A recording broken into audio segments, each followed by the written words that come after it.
Welcome back to Keep Your Hebrew. Today we are on day 12 of 30 days of Isaiah, and we'll be looking at Isaiah chapter 35, verses 3 through 6. The context of these verses is Isaiah chapter 34 and 35, where we see the deliverance of God's remnant through judgment of the nations. In particular, I want to foreground the image of water in the desert, water spouting forth from the desert as a sign of the renewal that God is going to bring about. And we're not going to look at the next image here, which is the language of a highway to Zion for those that God is rescuing, his remnant, his ransomed. We're not going to look at that in detail, but these are some salient images that form the context of what we're looking at. So let's start with our first two verses, verses 3 and 4. Chazaku yadayim rafut, virkayim koshalot, ametzu. Imru nimhare lev. Hisku al tira'u, hine Elohechem nakam yavo. Gamul Elohim hu yavo. V'yosha'achem. Okay, so this is saying, strengthen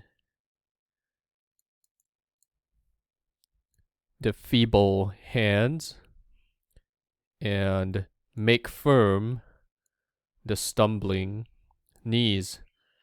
Say to the ones who are panicked in heart.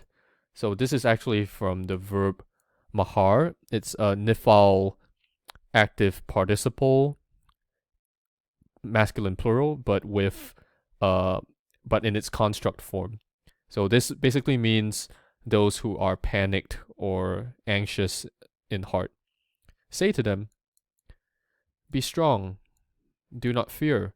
Behold, your God with vengeance comes. With the retribution of God, he comes so that he may save you. So this verb, v'yosha'achem, it's a hifil imperfect 3ms WCJ with a 2MP suffix of yasha, to save. Now what might be confusing is this holem here. It's actually a defectively written holem vav. So this is a peyot verb, and in the hifil stem, in syllable final position, the peyot will become a vocalic vav, in this case a holem vav. But here we see it's written defectively. So just note that this can easily be confused with a participle, but that's not what's happening here. And we'll notice that this expression, strengthen the feeble hands and make firm the stumbling knees, is actually quoted in Hebrews chapter 12 verse 12 in the context of an exhortation towards holiness. And that makes sense in the context of Isaiah 35, which talks about a highway to Zion, a way of holiness that the redeemed walk upon.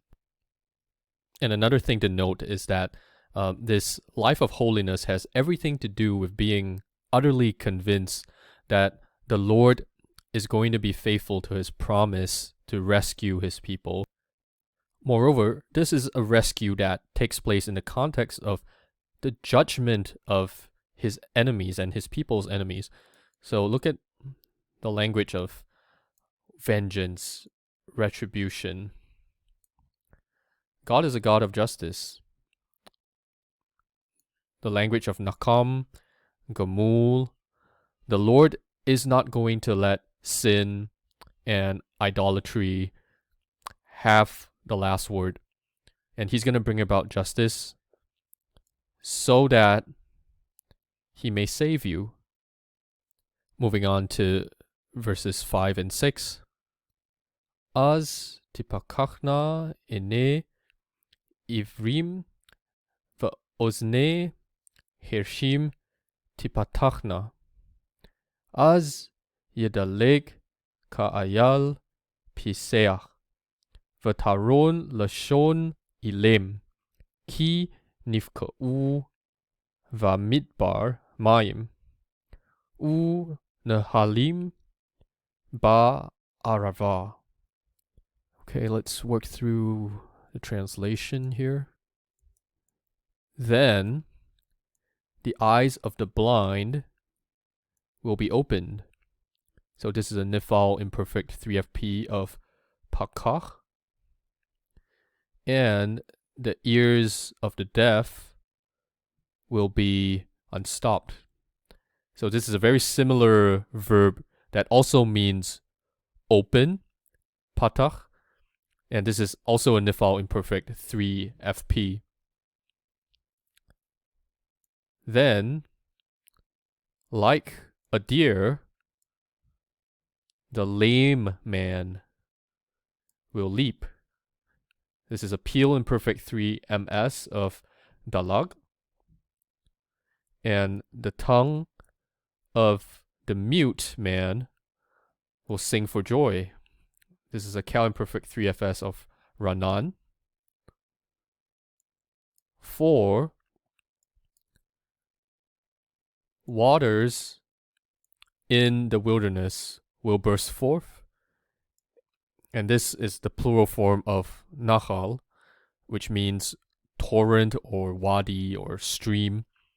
And streams in the Araba, or the desert region that's south of Jerusalem. So we see the fulfillment of these verses in 3 main ways. So the first one is the obvious Christological fulfillment that we see in Luke chapter 7 and Matthew chapter 11, where Jesus addresses the followers of John the Baptist who are inquiring concerning his identity. He basically alludes to these verses to demonstrate that he is the Messiah, and he proves it with authenticating miracles. There's pneumatological fulfillment in that Jesus uses the language of water to preview the age of the Spirit. And we also see eschatological fulfillment in that incredible description of the new heavens and new earth in Revelation chapter 22. And especially in the injunction that says, or the invitation that says, come and take the water of life without price. So what this all means is that we are living in the reality of the things that Isaiah prophesied, that these things have been fulfilled in Christ, and they will be brought to perfection in the new heavens and the new earth. And how does that inform the way we live in the present? So some folks have this misconception that we're just supposed to grimly cling on. In the present, we don't really have that much to look forward to, but we can only cling on looking forward to the future. And that couldn't be further from the truth, because we have the Spirit. That the language of water, the language of renewal and refreshment, has now been fulfilled in the pouring out of the Spirit since Pentecost. And the Spirit now dwells in us. The Spirit is our helper. The Spirit is the one whom we depend on to live holy lives.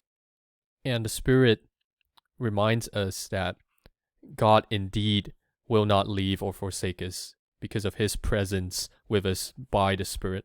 This would have really encouraged the faithful remnant in the time of Isaiah, and how much more so should it encourage us now that we live in light of the fulfillment of whatever Isaiah prophesied. That's all for today. Do join us again tomorrow for more on 30 Days of Isaiah.